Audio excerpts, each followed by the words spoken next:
Salut à tous, c'est Reptilienco et on se retrouve pour une nouvelle vidéo. Donc vidéo qui vous parlera de l'aménagement d'un flexarium pour caméléon calipratus, ou caméléon en tout genre d'ailleurs. Donc tout d'abord il faut savoir que il vaut mieux adopter un flexarium que un terrarium, car le caméléon a besoin d'une ventilation optimale. Sinon il peut développer des maladies comme infection des poumons, infection des voies respiratoires, etc. Donc il existe deux types de flexarium. Donc il existe les flexariums en nylon, comme ceci, avec un filet. Moi c'est un Exoterra. Et des flexariums en structure rigide. Donc avec, je sais pas exactement quel matériau c'est, mais c'est du filet rigide. Donc il est beaucoup plus cher à l'achat. Et à certains avantages, mais bon, ces avantages sont possibles. Les avantages sont possibles à égaliser entre guillemets avec le flexarium en nylon. Donc, par exemple, tout d'abord, il faut savoir qu'on ne peut pas poser une lampe chauffante sur un flexarium en nylon, sinon ça pourrait fondre ou même brûler parce que le nylon c'est très fragile au niveau de la chaleur. Donc pour ça, j'ai ma petite astuce qui vous sert à plusieurs choses dans l'aménagement du flexarium. Donc tout d'abord il faut prendre deux bambous de la longueur des diagonales qu'on fixe ensuite en croix entre eux à l'aide d'une vis que vous voyez ici. Donc ensuite avec cette vis on les met en forme de croix et on perce des trous à chaque extrémité des bambous pour ensuite passer un serflex. Donc je sais pas si vous voyez, ils se font bien avec la couleur du flexarium.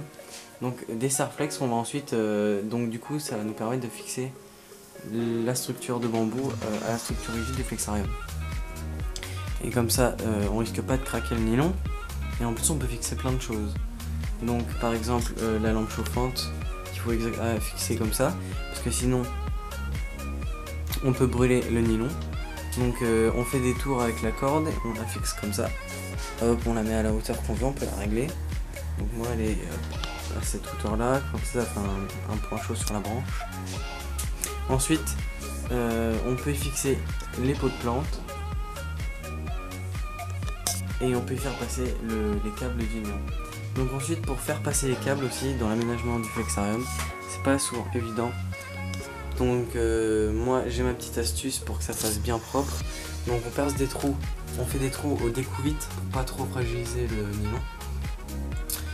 On fait des trous au découvite, on passe le câble qu'on a besoin. Donc là moi c'est le câble de ma lampe chauffante. Là vous avez le tube de ma centrale de bruisation. Là vous avez le câble de mon néon, de mon ballast.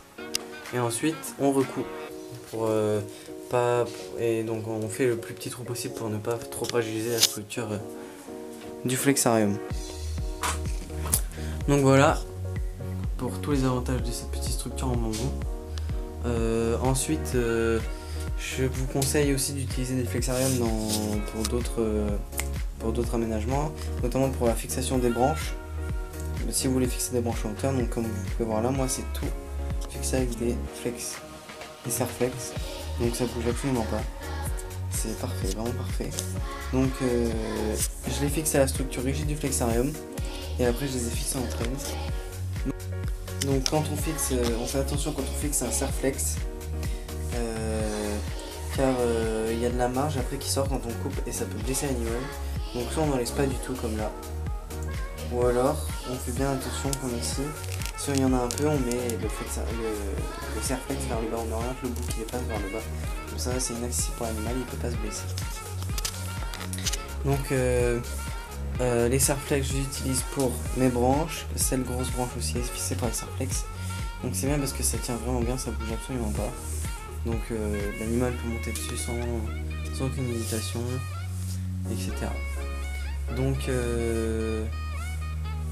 ensuite pour ce qui est des plantes, donc je vous conseille vraiment les vraies plantes parce que ça aide à garder l'humidité Et en flexarium on a besoin, comme l'humidité s'en va vite, on a vraiment besoin de garder au maximum l'humidité. Donc c'est pour ça que je vous recommande les vraies plantes qui aident à cette fonction. Donc moi c'est pratiquement que des vraies plantes. Ici on a un Ficus benjamina. Là on a une plante, je sais plus trop le nom. Là on a, je vais vous dire, une Tradescantia. Et là-bas on a des pothos.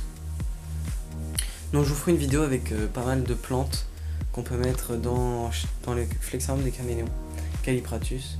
Donc contrairement à ce que beaucoup de gens pensent, le Ficus benjamina n'est en aucun cas toxique pour le caméléon, Callipratus. Donc voilà, je vous le dis et je vous mettrai d'autres noms de plantes. Ensuite, justement pour les plantes qui sont au sol, il faut savoir qu'avec le flexarium, il n'y a jamais de fond vendu, si ce n'est qu'une... Enfin, il n'y a jamais de fond vendu, il faut l'acheter à part. Et ce fond vendu à part, c'est juste une petite plaque qu'on met en dessous pour mettre du substrat. Donc moi, ce que je vous conseille de mettre, c'est plutôt un bac. Donc moi, c'est du matériel de récup. Donc je prends beaucoup de matériel de récupération. Donc là, c'est un bac aux dimensions parfaites que j'ai trouvé. Donc les dimensions parfaites, où dedans, on peut mettre pas mal de substrat afin de planter les plantes dedans. Donc là elles sont encore en pot, mais je vais les planter bientôt. Ça permet d'avoir une bonne couche de substrat. Donc moi j'ai de la tourbe et du terreau mélangé, comme ça garde bien l'humidité. Donc je vous conseille ce mélange de substrat, tourbe et terreau, ça garde vraiment bien l'humidité.